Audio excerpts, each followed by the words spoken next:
Hello good morning, welcome back to my channel easy life with Soobi. तो सबका स्वागत करती हूँ मैं अपने प्यारे से ब्लॉग में। तो बने रहिएगा फ्रेंड्स इस ब्लॉग में, क्योंकि ये ब्लॉग होने वाला है कुछ खास और आप लोगों को मैं दूंगी आज टिप्स तो आपको किचन और घर को क्लीन रखने में मदद करेगी।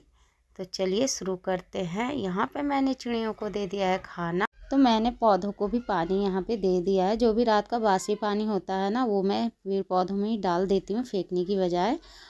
तो देख सकते हैं पेड़ पौधे कितने अच्छे लग रहे हैं। और इसमें तो सूर्य को जल देते हैं, वही जल इसमें काफ़ी है। और इधर पेड़ देखिए, पेड़ जो है ना वो सूख गया था, तो इसके बीज के लिए मैंने अभी छोड़ दिया है। तब तक उधर मेरा पीने का पानी भी भर गया है और उसके बाद चलते हैं। और इधर मैंने खाना रख दिया है बनने के लिए।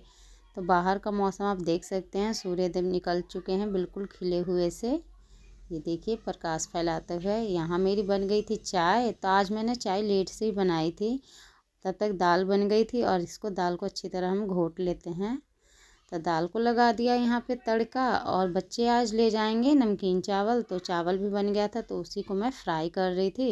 यहाँ पे मटर और प्याज को अच्छी तरह से भून लेती हूँ। तो यहाँ पे ढक के छोड़ दिया है कुछ समय के लिए। दाल घोटनी को ना मैं धोकर लगे हाथ ही रख देती हूँ, इससे ना चीज़ें साफ़ सुथरी रहती हैं।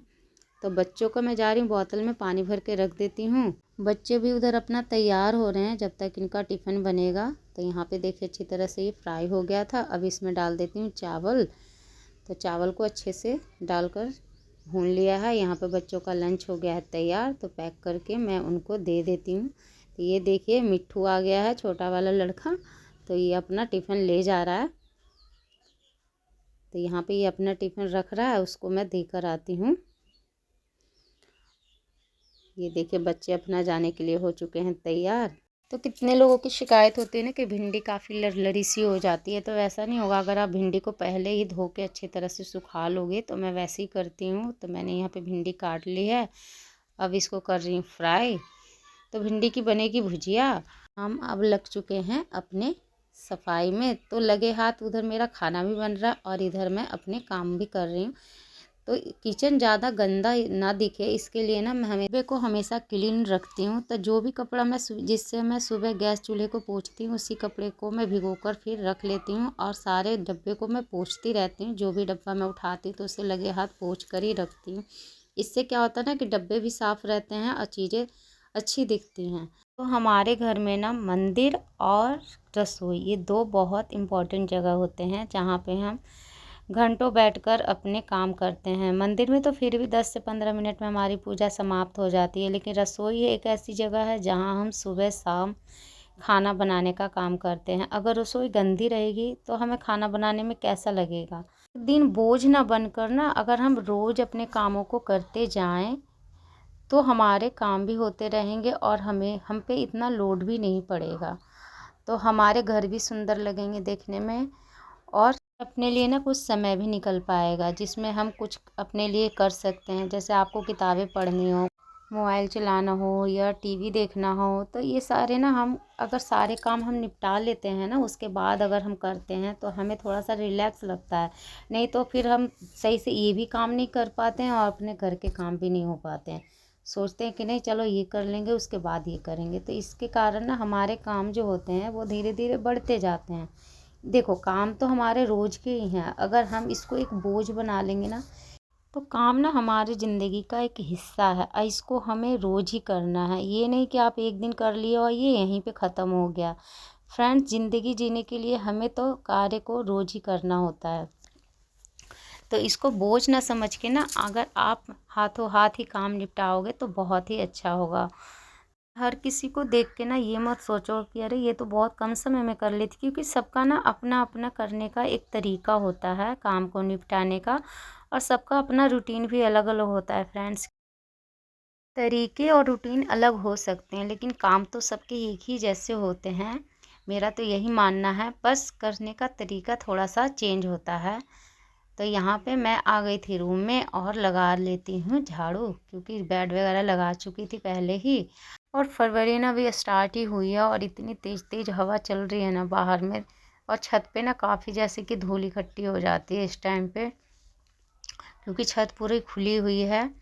इसी कारण तो मैं यहाँ पे आ गई थी झाड़ू लगाने के बाद पोछा लगाने के लिए। तो यहाँ पे पहले मैं पोछा ना मंदिर की तरफ लगाती हूँ, क्योंकि फिर बाद में मैं इस साइड में लगाती हूँ। तो यहाँ पे मेरा पोछा का काम हो गया था कंप्लीट। उसके बाद मैं चली गई थी रसोई में। यहाँ पे सब्जी भी बनकर हो गई थी जब तक तैयार। तो यहाँ पे सब्जी निकाल कर मैंने लगे हाथ रख दिया है और बर्तन को, कढ़ाई को रख देती हूँ बाहर, और यहाँ पे गैस चूल्हे को पोंछ लेती हूँ। तो फ्रेंड्स देखिए, अभी क्या होता ना कि अगर मैं खाना बनाने के चक्कर में रह जाती कि पूरा खाना बनेगा उसके बाद ही मैं क्लीनिंग करूँगी, तभी मेरे सारे काम पड़े होते। तो इसीलिए जब तक मेरी इधर सब्जी बन रही थी ना, तो मैंने जब तक रूम की क्लीनिंग कर ली थी। तो आप देख ही सकते हो। तो यहाँ पे मैं पानी भर के ले आती हूँ। ऊपर में गैस स्लैब वगैरह ये सब तो मैंने पोंछ लिया है। अब नीचे सिर्फ किचन में पोछा लगाना है, तो यहाँ पे लगा लेती हूँ मैं पोछा। और किचन में ना इधर एक साइड में आलू रखा हुआ है, तो मैंने यहीं पे रख दिया था भर के, जो रोजी बनाने के काम में आता है। बस इन्हीं आदतों के कारण ना मेरा किचन बिल्कुल क्लीन रहता है, घर भी साफ़ सुथरा रहेगा। उसके बाद यहाँ पे मैंने धो लिए थे बर्तन, और इधर मैंने कपड़े भी पहले धोकर सुखा दिए इतने। उसके बाद मैं चलती हूँ नहाने। तो मिलती हूँ फ्रेंड्स आप लोगों को नहाने के बाद। यहाँ पे मैं आ गई थी नहा कर के, तो लगा लेती हूँ सिंदूर, बिंदी और मॉइस्चराइज़र। तो यहाँ पे हो गया था मेरा कंप्लीट, और चलते हैं अब पूजा करने। तो जो भी बर्तन थे उसको पहले मैं धुल कर ले आती हूँ। उसके बाद सूर्य को जल चढ़ाया। उसके बाद मेरी यहाँ पे मैंने कर ली पूजा। हर हर महादेव। तो देख सकते हैं टाइम क्या हो रहा है। तो उनको खाना देने के बाद मैं भी जो नमकीन चावल था वो खा लेती हूँ। जब भी खाना वगैरह खाओ ना, तो कोशिश करो कि आप हाथ ही हाथ मतलब बर्तन धुल के रख लो। तो बर्तन तो मैंने धुल के रख दिए थे। उसके बाद मैं कपड़े समेट कर यहाँ ले आई हूँ। तो आज मुझे अलमारी को करना है सेट। तो मैं अलमारी सेट जब भी करती हूँ जब मेरे पास थोड़ा सा समय रहता है, जैसे कि बच्चे ट्यूशन चले जाते हैं, तो ये टाइम ना बिल्कुल शांति रहता है। तो यहाँ पे मैं जो कपड़े हैं वो अच्छे से लगा देती हूँ। पहले जो कपड़े पहले से जो अलमारी में रखे हुए हैं ना, उनको पहले सेट कर देती हूँ। उसके बाद फिर जो तह लगा कर रखी हूँ ना, उसको फिर रखूँगी। तो यहाँ पे मैं सारे कपड़ों को एक एक करके तह लगा देती हूँ। और बच्चे जब अपने आप कपड़े लेते हैं ना, तो आपको पता ही होगा कि कैसे कर देते हैं, इधर से उधर कपड़े ऊपर से नीचे करके रख देते हैं। तो यहाँ पे देखिए, हम लोग का तो कपड़ा जैसे रखती हैं वैसे ही रहता है, लेकिन बच्चे जो हैं वो अपना इधर से उधर कर लेते हैं। तो इनकी जो रेख है ना, वो हमेशा मुझे साफ़ करनी पड़ती है। और यहाँ पे इनके हैं जुराबें, तो जो बच्चे अपना स्कूल में पहन के जाते हैं सुबह। और ठंडियों का मौसम था, तो इस टाइम तो ज़्यादा ही सॉक्स वगैरह निकले हुए थे। तो यहाँ पे इसी तरह से मैं इनके कवर के जो कपड़े थे ना, वो सारे मैंने लगा के रख दिए हैं। तो इससे ना आसानी होता, बच्चे अपना निकाल कर पहन भी लेते हैं। देख लीजिए, मैंने अलमारी के सारे कपड़े तह लगा के अच्छे से रख दिए हैं। उसके बाद जब बच्चे जाते हैं ना, तो रूम तो फैल ही जाता है, क्योंकि आते हैं तो वो अपना 10-15 मिनट अपना यहाँ पे गुजारते हैं बैठकर। तो लगे हाथ यहाँ पे समेट कर रख देती हूँ मैं। तो यहाँ पे देखिए, बेड भी हो गया है अब साफ़ सुथरा। और मुझे लगानी है शाम की झाड़ू। तो यहाँ पे चलते हैं, लगा लेते हैं झाड़ू। अगर हम थोड़े थोड़े से स्टेप अगर रोज़ हम फॉलो करें ना, तो हमारे काम बहुत इजी हो जाएंगे। तो यहाँ पे देखिए, जब भी मैं झाड़ू वगैरह लगाती हूँ ना, तो लगे हाथ टेबल पे जो बुक वगैरह रखे हुए हैं, या मेरा अलमारी पे जो भी श्रृंगार का सामान रहता है, तो मैं लगे हाथ ही ना कपड़े से झाड़ती पोंछती रहती हूँ जब खाली बैठी रहती हूँ। ऐसा नहीं है कि दिन भर मैं यही करती हूँ, पर हाँ, कुछ समय ना आप अपने लिए जब 10 से 15 मिनट निकालोगे ना, तो आपके काम अपने आप ही ईजी हो जाएंगे। तो यहाँ पे देख सकते हो, मैं रसोई में भी झाड़ू लगा लेती हूँ। जो बर्तन थे वो मैंने लगे ही रेक पे लगा दिया है। और ऐसे भी अगर इस टाइम हम सारा कुछ क्लीन कर लेते हैं, तो रात तक तो आप टेंशन फ्री ही रहिए, क्योंकि बच्चे आते हैं उसके बाद फिर अपना खाना पीना खाकर और अपना पढ़ाई करते हैं, शाम का नाश्ता ये सब लेकर। तो देखिए, कहते हैं ना कि लक्ष्मी भी वहीं निवास करती है जहाँ सफाई होती है। और हम अगर महिलाएं अगर घर का काम नहीं करेंगे तो कैसा चलेगा, क्योंकि कहते हैं ना, एक महिला ही होती है कि जो अपने घर गृहस्थी को संभालती है, घर को स्वर्ग बनाती है। तो शाम का जो झाड़ू होता है ना, मैं सूर्य अस्त होने से पहले ही लगाती हूँ। तब समय हो चुका था दीपक का। हाथ पैर धुलकर मैं आ चुकी थी और यहाँ पे लगा रही थी दीपक। तो एक दीपक मेरा यहाँ पे मंदिर में रहता है, और उसे एक दीपक मैं पूरे घर में दिखाकर वहाँ शिवलिंग के पास रखती हूँ। तो चलिए, मेरा शाम का यही रूटीन होता है। तो यहाँ पे हम लगा देते हैं दीपक। तो यहाँ पे जो दीपक लगाती हैं वो घी का होता है और जो मंदिर में रहता है वो तिल के तेल का दीपक होता है। तो दीपक वगैरह लगाने के बाद घर मेरा हो चुका था क्लीन।